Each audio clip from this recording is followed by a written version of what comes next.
మీ ఇంట్లో మొదటి కోటీశ్వరుడు మీరే అవ్వాలనుకుంటున్నారా? ఈ ఫైనాన్షియల్ వెబినార్ లో ఇప్పుడే జాయిన్ అవ్వండి.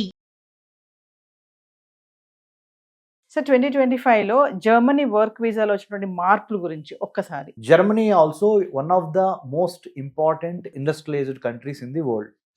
ఇంజనీరింగ్ అంటే జర్మనీ, జర్మనీ అంటే ఇంజనీరింగ్ అంటే అంత బ్రాండ్ మీద ఉంది Germany.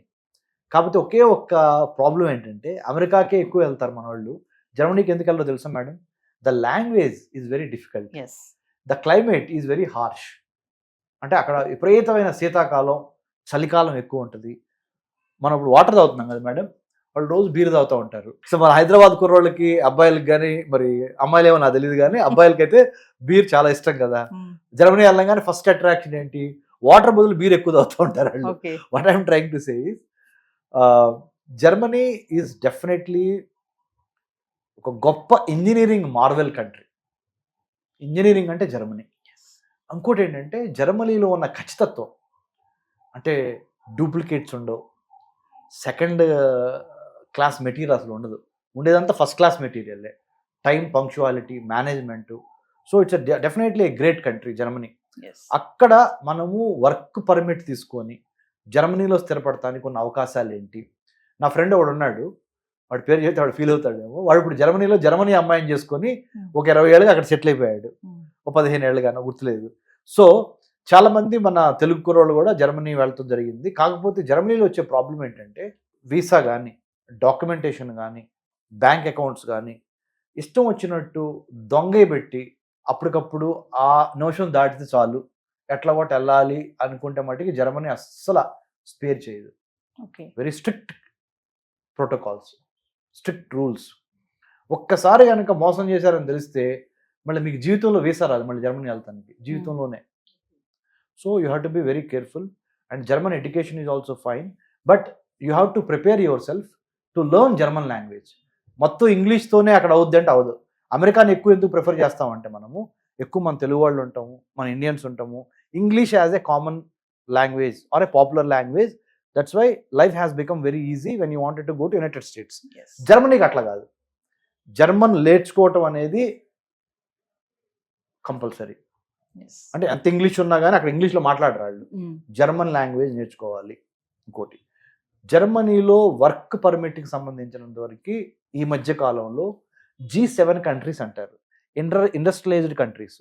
Germany, Japan, Russia, United States, France, UK, ఇవన్నీ గ్రూప్ ఆఫ్ 7 ఇండస్ట్రియలైజ్డ్ కంట్రీస్. ఈ కంట్రీస్లో ఒకటైన జర్మనీలో లైఫ్ బాగుంటుంది, లైఫ్ స్టైల్ బాగుంటుంది, కానీ క్లైమేట్ బాగోదు. హేరాఫేరీకి కుదరదు. హేరాఫేరీ అంటే షార్ట్ కట్ మెథడ్స్ కుదరవు, స్ట్రైట్ ఉంటుంది. తర్వాత అన్నిటికన్నా ముఖ్యంగా క్లైమేట్ వెరీ హార్ష్.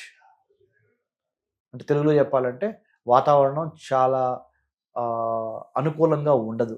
ముఖ్యంగా మనము ఎండకి, వేడికి, బ్రైట్నెస్కి అలవాటు పడిన మనకి ఒకేసారి ఆ కంట్రీలో వెళ్ళంగానే ఒక రకమైన వింటర్ తట్టుకోలేక -డిగ్రీస్లోకి వెళ్తుంది. తట్టుకోలేక యూ ఫీల్ వెరీ ఫ్రస్ట్రేటెడ్, డిప్రెషన్కి వచ్చేస్తాం. అది ఒక బ్యాడ్. గుడ్ కూడా చెప్పా, there are many good things about Germany also. Time, punctuality, engineering marvel, good working life conditions, social security చాలా ఎక్కువ ఉంటుంది. అంటే భద్రత, గవర్నమెంట్ చాలా బాగా మిమ్మల్ని కేర్ తీసుకుంటుంది. ఫుడ్కి, హెల్త్కి, ఎడ్యుకేషన్కి, పిల్లల చదువులకి, ఆపర్చునిటీస్కి అవి బాగుంటాయి మళ్ళీ. So there are positive things, there are few negative things or few unfavorable conditions, which is everywhere in any country it is normal. There are some goods, there are some benefits, there are some disadvantages. You have to prepare well in that scenario. So ఈ మధ్య కాలంలో Germany ఏం చేసిందంటే European యూనియన్లో కూడా అది ఒక important partner కాబట్టి EU కంట్రీస్ అంటారు, యూరోపియన్ యూనియన్ కంట్రీస్. ఒక 27 కంట్రీస్ వరకు ఉన్నాయి. అందులో ఒక important country, leader with very good strong economy, strong people. Germans are also very strong. Physical built gaani, financially gaani, Germany is also very strong. So alanti countries lo veltaniki many opportunities are opening up, but no shortcut, no duplication, no fabricated papers. It has to be real, original, authentic. అలాంటి ఉంటేనే అది attempt చేయండి. So coming to అమెరికాలో J1 వీసాతో ఉన్నటువంటి jobs ఏముంటాయి sir? Opportunities ఎలా ఉంటాయి? Okay, అమెరికాలో J1 వీసాల గురించి మీరు అడిగారు. F1 student visa, B1 B2 visitor visa, H1B work permit, L1 intra company, M1 vocational education. J1 అంటే ఏంటంటే టీచింగ్, రీసెర్చ్, హాస్పిటాలిటీ ఈ రంగాల్లో పనిచేయడానికి ఇచ్చే వీసాని J1 వీసా అంటారు. టీచర్కి వెళ్ళాలనుకుంటున్నావా, లేదా hospitality, teaching, research also, research scientific రంగంలో రీసెర్చ్గా వెళ్ళాలనుకుంటున్నావా, ఆ ఉద్యోగాలకు సంబంధించి ఇచ్చే వీసా J1 వీసా. వీటిల్లో కూడా మళ్ళీ ఎన్నో రకాల సబ్సెట్స్ ఉన్నాయి. So you should know what kind of visa you have to apply, how to apply, where to apply, what kind of documents are required, what kind of statement of purpose is required, what kind of LOR letter of recommendation is required on work also as a J1 visa seeker. J1 visa రావడానికి ఏమన్నా process ఉంటుందా sir? Time పడుతుందా? Eligibility అన్ని ఏమన్నా? అదేనండి, ఇప్పుడు అమెరికాలో ఉన్న రిక్వైర్మెంట్ బట్టి madam, life is all about two things madam, demand and supply. Demand ఉందా, ఆ డిమాండ్కి అనుగుణంగా సప్లై ఉందా. అమెరికాలో లెహరాయి అంటే చూడండి మేడం, ఇలా ఒక్కొక్కసారి డిమాండ్ ఎక్కువ ఉంటుంది, ఒక్కోసారి సప్లై, ఒక్కోసారి డిమాండ్, ఒక్కోసారి సప్లై. డిమాండ్కి తగ్గ సప్లై ఉండదు. ఇప్పుడు ఏముందో తెలుసుకోవాలి. 2025లో డిమాండ్ ఎక్కువ ఉందా టీచింగ్ జాబులకి, రీసెర్చ్కి కానీ, హాస్పిటాలిటీ ఇండస్ట్రీలో కానీ ఉంటే ఎటువంటి క్వాలిఫికేషన్స్, ఎటువంటి ఎలిజిబిలిటీ కండిషన్స్ వెళ్ళాలి. ట్రంప్ అడ్మినిస్ట్రేషన్లో let's make America great again అంటున్న తరుణంలో, అంటే అమెరికన్స్ ఫస్ట్ తర్వాత ఎవరైనా అంటున్న ఈ తరుణంలో, ఈ బ్యాక్ డ్రాప్లో మరి మన వాళ్ళకి ఎవరైనా ఇంపార్టెన్స్ ఇస్తారా, ఇవ్వడా అనేది ఒక డైలమా ఉంది.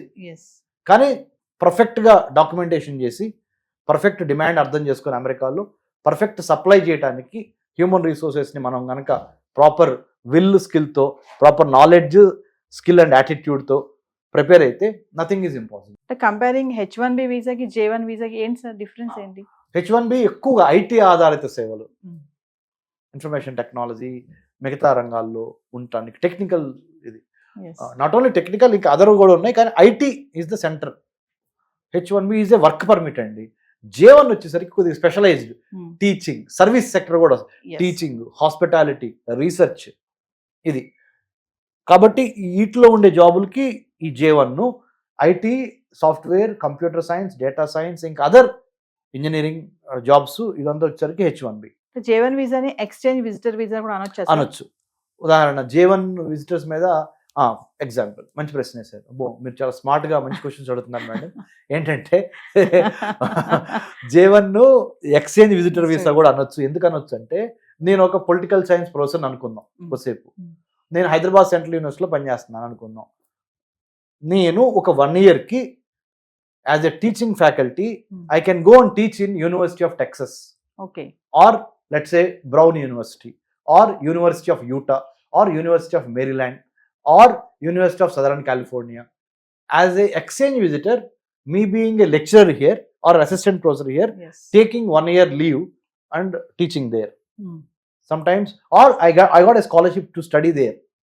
I will use this J1 as a exchange visitor visa to be there. And so J1 visa ఉన్న వాళ్ళు ఆ కేటగిరీ జాబ్స్ చేయాలి అమెరికాలో. టీచింగ్, రీసెర్చ్, హాస్పిటాలిటీ, ఇంకా 4-5 ఉన్నాయి. Okay, thank you sir. Thank you Naveena గారు.